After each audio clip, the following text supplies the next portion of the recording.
आपका स्वागत है आपके चैनल ज्योग्राफी विद ऋषि जाट। कक्षा 12 RBSE अध्याय 1 मानव भूगोल का अर्थ, प्रकृति एवं क्षेत्र।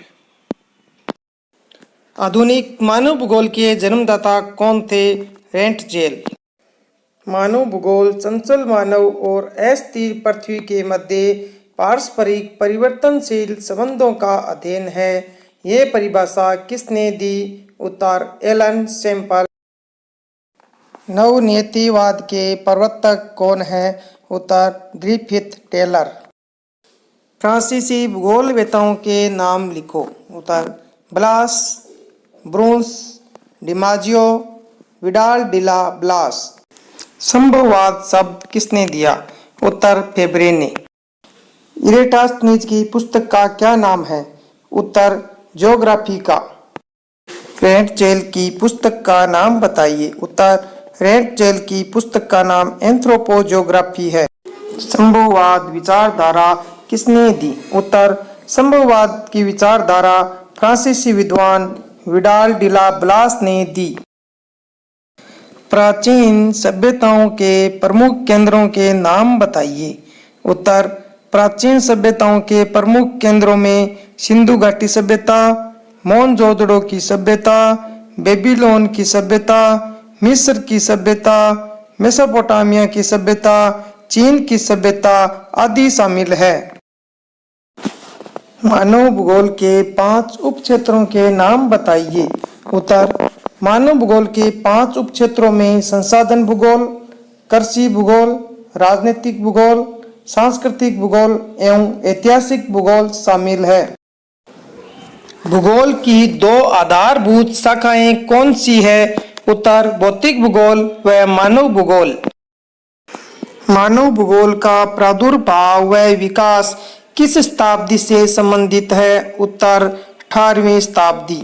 मानव भूगोल मानव समाजों और धरातल के बीच संबंधों का संश्लेषित अध्ययन है। ये कथन किसका है? उत्तर फ्रेडरिक रेंटजेल का। भूगोल में आधुनिक काल की शुरुआत कहाँ के भूगोलवेत्ताओं ने की थी? उत्तर जर्मनी के। किस विचारधारा में प्रकृति को प्रधानता दी गई है? उत्तर निश्चयवाद में। मानव भूगोल का विभाजन किस दशक में हुआ?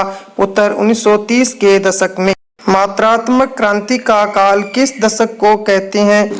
उत्तर 1950 के दशक को। भूगोल किस तरह का विज्ञान है? उत्तर भूगोल क्षेत्रवर्णी विज्ञान है, जिसमें क्षेत्रीय परिप्रेक्ष्य में तथ्यों का अध्ययन किया जाता है। एक अध्ययन क्षेत्र के रूप में भूगोल की विशेषता बताइए। उत्तर भूगोल एक अध्ययन क्षेत्र के रूप में समाकलनात्मक, आनुभविक एवं व्यवहारिक विषय है। रुको और जाओ की संकल्पना का प्रतिपादन किसने किया था?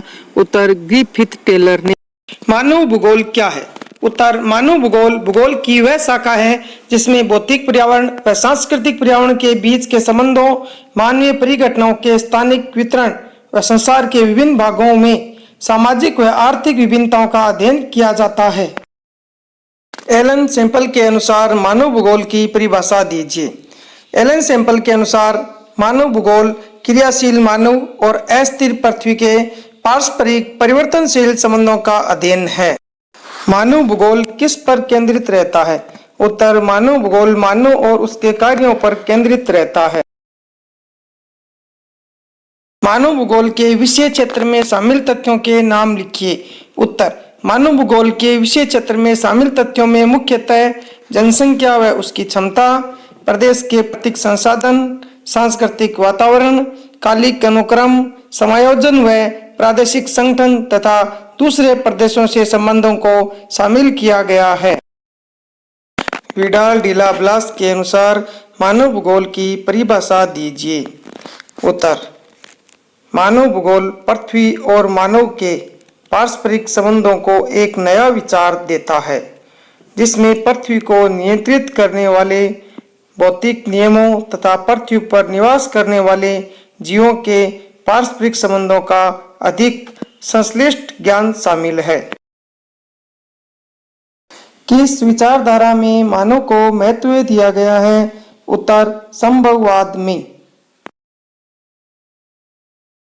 किस विचारधारा में प्रकृति को महत्व दिया गया है? उत्तर पर्यावरण निश्चयवाद में। मानव व प्रकृति का समन्वय किस विचारधारा में किया गया है? उत्तर नव निश्चयवाद में। कालिक अनुक्रम क्या है? उत्तर मानव समाज और उसके भौगोलिक संबंध स्थिर नहीं होते हैं, अपितु सभी संबंध क्रियात्मक होते हैं। इन सभी संबंधों का समय अनुसार अध्ययन ही कालिक अनुक्रम या कालिक विश्लेषण कहलाता है।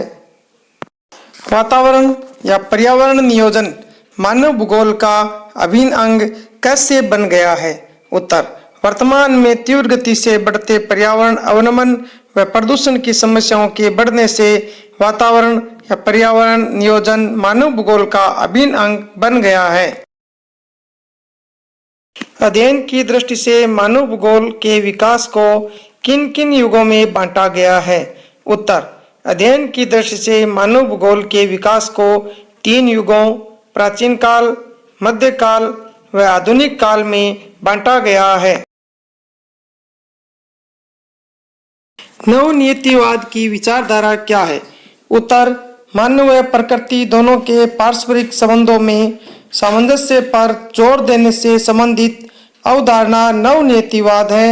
इसका प्रतिपादन ग्रिफिथ टेलर ने किया था। इसे रुको व जाओ के नाम से भी जाना जाता है।